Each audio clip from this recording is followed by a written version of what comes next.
Hi guys, so in this video I'm going to be talking about my John Hughes movie collection. So I'm going to start off with pretty much the movies that he pretty much wrote. He only directed 8 movies, so I'm going to save those 8 movies to the end. As I sort of am starting this series wanting to focus more on directors, but I think with John Hughes, I think he came through the screen primarily as a writer. Um, So yeah, I just wanted to touch on a couple of the movies that he's most famous for writing. I don't have everything because I believe, in my opinion, he sort of lost touch a little bit in the 90s. But primarily in the 80s, I think he just turned out some wonderful, wonderful material. So that being said, I'm going to get straight in with the first movie I've got, and that is Mr. Mum with Michael Keaton and Terry Garr. Yeah, this is a really, really sort of early film for Michael Keaton, and I think it's quite competent. If I'm honest, really, it's quite funny, and for a movie from 1983, and I think it's just a really good, fun time of a film. Yeah, it's sort of like the script wise, you can sort of see it's early Hughes, definitely, but yeah, I have a good time with Mr. Mom, and I recommend checking it out. It's nothing amazing, but it's still like a good one-time watch. Um, so yeah, that's Mr. Mum. Next up, we've got the National Lampoon's movies. Two of these movies for me are really the only two worth watching. That being the first and third. Christmas Vacation for me, I think, is the best out of the series. Followed closely by the first movie, which is Vacation. Following the Griswold family. There's sort of like a running gimmick in this where the kids are played by different actors in every film. And it's just really, really fun entertainment. Chevy Chase is fantastic as Clark, and I just um, the first and third movie in particular. Two doesn't really hold up for me, and four I don't think is a good film by any means. It's still watchable, but the first and third are the standouts to me. Really, really good fun, and yeah, this is like John Hughes in his prime in terms of writing. Just think absolutely fantastic. The comedy's on point. The chemistry with the Griswold family is fantastic. Even with the interchangeable child actors, it's so much fun. But yeah, first and third for me are definitely must-owns. But yeah, that is the National Lampoon's movies. Next up, we've got Pretty in Pink. Yeah, again, another fantastic movie written by Hughes. You can really sort of tell that his talent really just comes through in this film. You know, even though he didn't direct it, you can just tell by watching it. It's a John Hughes movie. Yeah, you know, you've got the Brat Pack staples in there: James Spade, Andrew McCarthy, Molly Ringwald, John Cryer. Really, really great cast. And yeah, just a really good film. Really enjoyed Harry Dean Stanton in this as well. I just think it's a really, really solid movie. It's not one of my favourites, but from Hughes, but it's still a very, very good film. I particularly love the OMD song in there towards the end of the movie. Really, really good. Just something about the high school movies in the 80s. John Hughes just really, really tapped into something there. In my opinion, anyway, I think he knew how to write kids at the time, but couldn't really do it in the 90s. I don't know what it was about the 80s. It was just the right time and place for him, I think, that he could really, really, tap into that demographic. But yeah, I love Pretty in Pink, and I think it's a great film. It's not as good as the next film I've got, in my opinion. It's very close, but I do prefer the next one. So yeah, that is Pretty in Pink. So speaking of the next film, we've got Some Kind of Wonderful. Now, this is probably my favourite John Hughes film that he didn't direct. Well, it's up there. It's up there for me. Again, pretty much the same as Pretty in Pink. what these characters go through, you just really sort of understand. I love the dynamic in this movie with Eric Stoltz and his father. You know, his father wants him to take a certain career path, but Eric Stoltz is like, I want to do my own thing. There's a line in there where he's like, oh, next year you're going to be 18. And he's like, then I'm 19, then I'm 20. When does my life belong to me? Fantastic, fantastic writing. Yeah, just the 80s and John Hughes just seemed to go hand in hand for me. They just absolutely worked.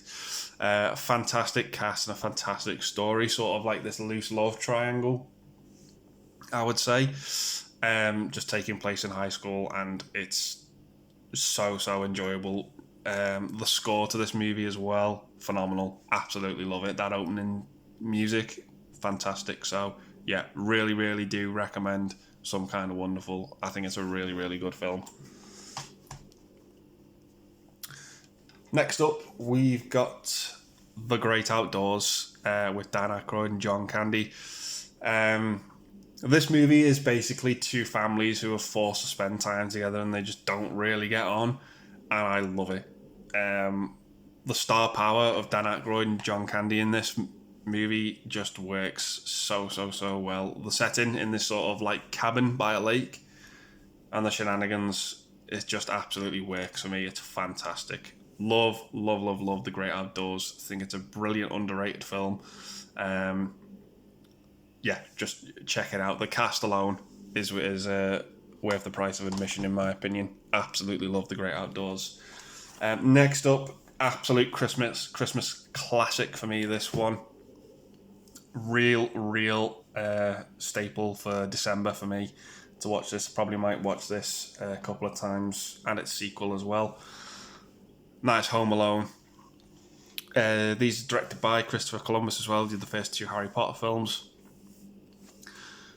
Yeah, such a great concept. The only problem is I don't think the movie holds up, but I don't think the concept holds up over time. Just with the way technology has advanced, I don't think this film would work. But yeah, I think it's such a massively entertaining film. I think it pretty much catapulted Macaulay Culkin into stardom. But yeah, really just these two great fun movies. I know a lot of people say Home Alone 2 is pretty much a copy and paste of the first one. Yeah, it is. But for me, what makes Home Alone 2 great is the advancement of the characters. Buzz is just an even bigger knobhead in Home Alone 2 for me, and I just absolutely love him. Yeah, what better way to make a sequel than to include Tim Curry as well? I mean, that guy just gives 1,000,000% in everything he's in. He is the best part of Home Alone 2 for me, hands down, as the concierge. Just absolutely fantastic casting, and such a wonderful actor. But yeah, these are very exposed and seen movies, I would say, Home Alone 1 and 2. You can't really say a bad word about them, really. They're just so entertaining and so much fun, so that's all I really have to say about them. So yeah, that is the first two Home Alone movies. Next up, we've got another Christmas movie, Miracle on 34th Street. Now, this for me is when sort of John Hughes was sort of, I'd say, on the decline in terms of quality of his work. Like, there's a lot of work he did in the 90s that I just could not relate to. There's a lot of films he'd written I've seen, you know, like Dennis the Menace is fun, but I don't think it's a great movie. Same can be said for Beethoven. Flubber as well, I'm not really a massive fan of. But yeah, this for me is like the start of that sort of era. You know, you can throw 101 Dalmatians into that as well. You know, not great movies, entertaining, but just not amazing. There's a bit in this movie where the fourth wall gets broke, and I absolutely hate it. But I think casting Richard Attenborough in this movie was genius and phenomenal. I do like it. It's not one I come back to every year. It's not a movie I grew up with. But I think it's fine for what it is. So yeah, that is Miracle on 34th Street. So that being said, I'm going to get into the movies that John Hughes actually directed. He only directed 8 movies, and he had only 8 movies, 8 directing credits to his name before he sadly passed away. And yeah, I'll let you know my thoughts on these movies that he's directed and written as well. So the first one we've got is 16 Candles. Now, yeah, this is sort of really early John Hughes, but I don't love this film as much as most people. You know, I think it's a good film, but I'd say what impressed me the most about this movie is that from doing a bit of research and watching interviews and that, John Hughes wrote this movie in one weekend.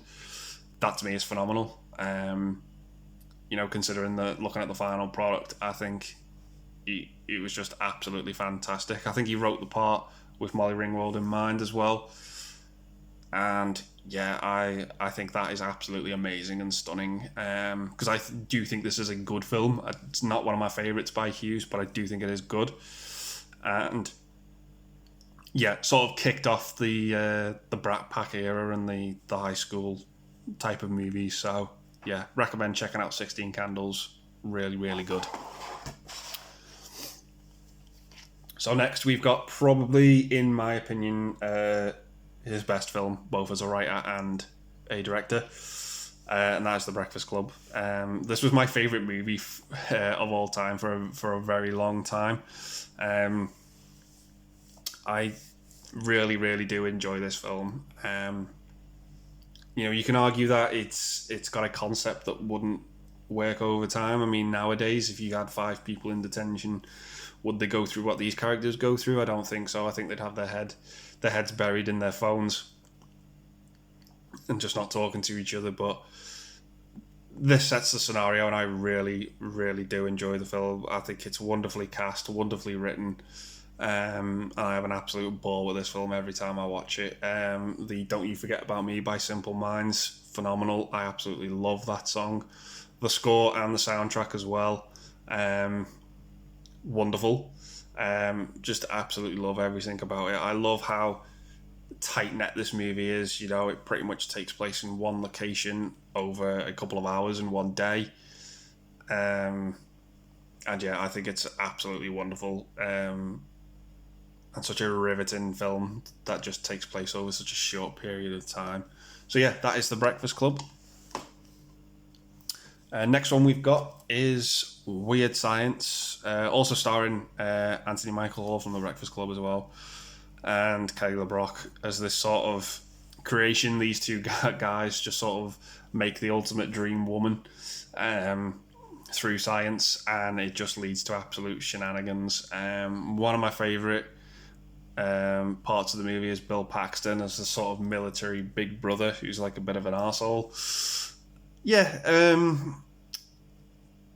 that's really the sort of where the positives end for me. I mean, this movie's got some good humour in it as well, but it's not a movie I really click with that often. There's a lot of good things in there, but for me, I just can't really get on board with it. As you know, I don't love it as much as most people. I do think it's good, and I do think there are some good moments in there, but it's not one of my favourites. But I recommend checking it out. I think it's definitely worth a one-time watch. So yeah, that is Weird Science. Next up, we've got Ferris Bueller's Day Off with Matthew Broderick. Now, this again is one of his best, in my opinion. Absolute home run of a movie for me. So much fun, so entertaining. I don't really get on board with Matthew Broderick in this movie. I think he's a little bit miscast. Shoot me in the comments, I know.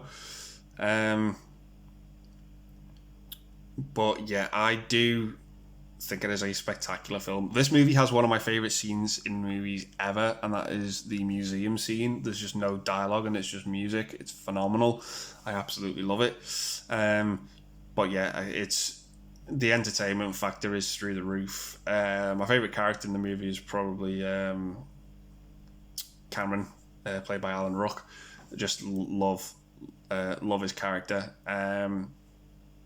But yeah, I think it's a very, very good film, and it's definitely worth a watch. Definitely one to have in your collection, and I think it's really, really good on the whole. So yeah, that is Ferris Bueller's Day Off.